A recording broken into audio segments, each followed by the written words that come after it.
বাউ, ইনি হচ্ছে ওই টিকটক বিশেষজ্ঞ স্যার। এর চলাফেরা দিকে তো সার কম, ম্যাডাম বেশি মনে হয়।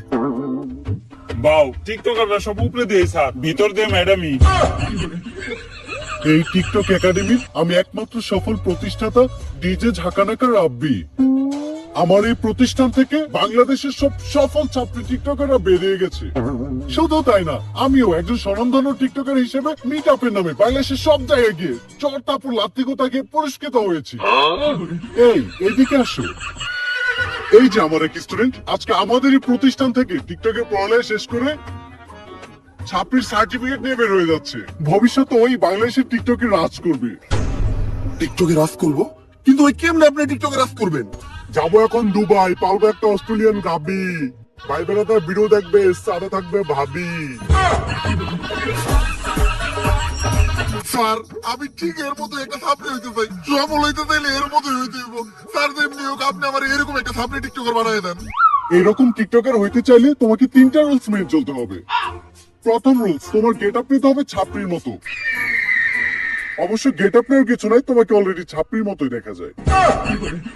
দ্বিতীয় রুলস, তোমার মধ্যে কোনো লজ্জা শরম দেখা যাবে না। স্যার, পুষ্পা ভাইয়ের এমনি তো কোনো লজ্জা শরম নাই। আর তৃতীয় রুলস, এই নাও এটা খাও।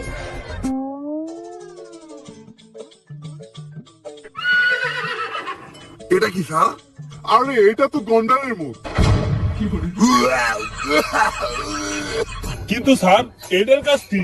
আরে এটা প্রতিদিন সকাল বিকাল 2বার পান করতে হবে, যার ফলে পাছার গো মাথায় চলে যাবে, তখনই তো মাথা থেকে বের হবে টিকটকের কন্টেন্ট।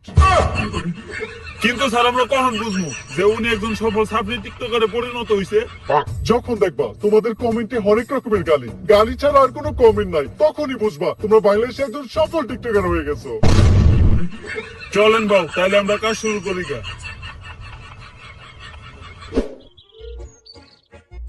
বাউ, একটা চিন্তা আমার মাথায় ঘুরতাছে। সেলুনের ব্যবসা তো টিকটকাররাও করে, বউ ব্যবসায়ীরাও করে। আপনি এই দুইটার মাঝখানে টিকটকার ওয়ার্ডাই বাইছে নিলেন কেন?